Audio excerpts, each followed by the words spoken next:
Ritualul integrării la numele sufletului.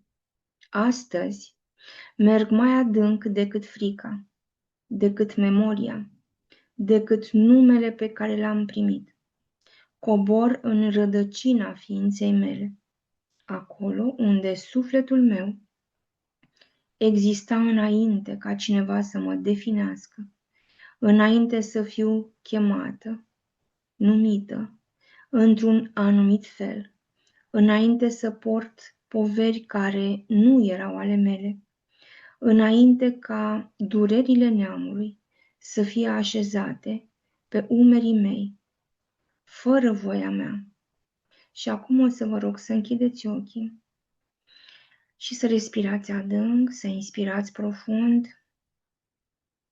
să expirați cu ușurință de câteva ori, până simțiți că sunteți una și aceeași cu corpul vostru.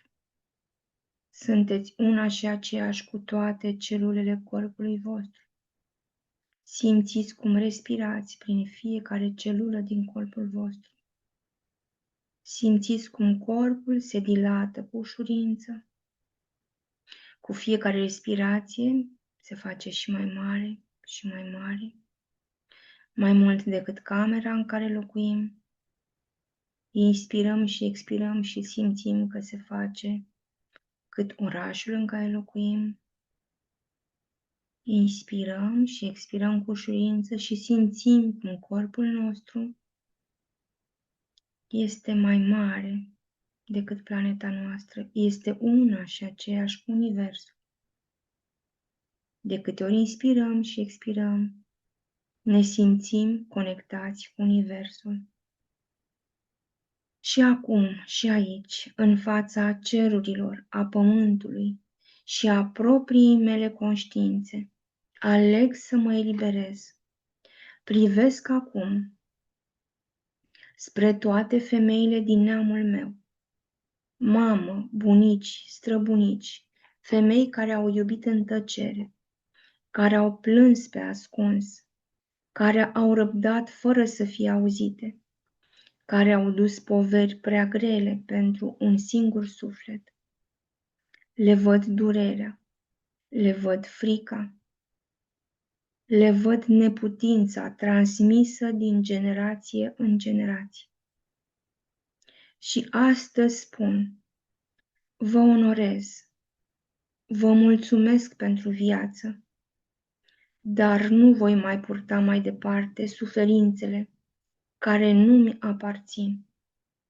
Eliberez din mine frica de abandon, frica de sărăcie, frica de a nu fi suficient, suficientă, frica de a nu fi iubit, iubită, toate tăcerile impuse femeilor și copiilor acestui neam.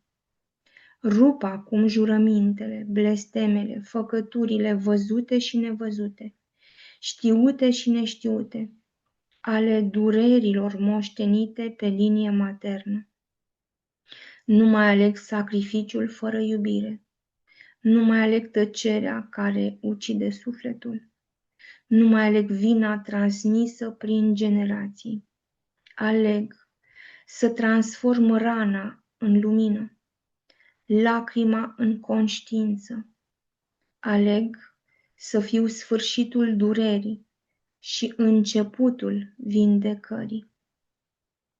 Privesc acum spre toți bărbații neamului meu, tată, bunici, străbunici, bărbați care au muncit până la epuizare, care au fost obligați să fie tari, chiar și atunci când sufletul lor era frânt. Bărbați care nu au știut să spună te iubesc, pentru că nimeni nu i-a învățat. Le văd furia, le văd neputința, le văd durerile ascunse în tăcere, în vicii, în răceală, în singurătate. Și astăzi spun, vă respect drumul, dar nu voi mai continua lanțul suferinței inconștiente. Eliberez din mine, aici și acum, frica de eșec, frica de lipsuri, frica de autoritate, frica de abandon, frica de a-mi arăta sensibilitatea, toate tiparele de control, agresivitate și durerile moștenite. Nu mai aleg lupta continuă, supraviețuirea fără suflet, puterea construită pe frică. Acum și aici aleg o nouă formă de putere, puterea conștiinței, adevărului, inimii treze. Astăzi privesc numele pe care îl port, un nume ales de alții, rostit de lume, scris pe acte, chemat de oameni.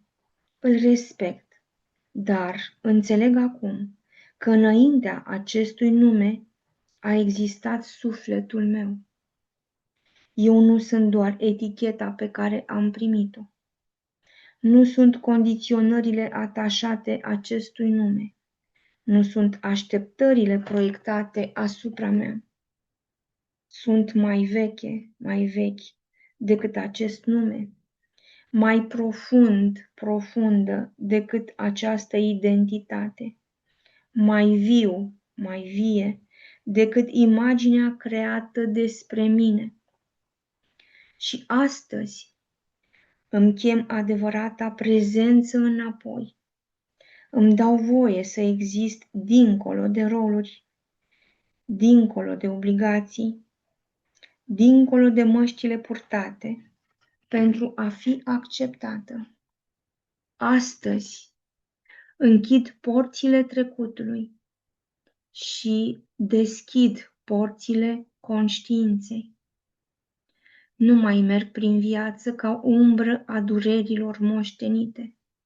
Merg ca un om trezit, ca o inimă vie, cu suflet curat, ca o lumină care și-a amintit originea. Și de astăzi înainte, tot ceea ce spun da, va fi ales din adevăr, din libertate, din conștiință, din iubire, pentru că daul din mine este proprietatea sacră a sufletului meu. Astăzi, Doamne, îți mulțumesc pentru tot ceea ce am fost, pentru tot ceea ce sunt și pentru tot ceea ce voi fi. Îți mulțumesc pentru existența mea și mă las în mâinile tale, cu fiecare celulă a corpului meu, cu întreaga mea ființă.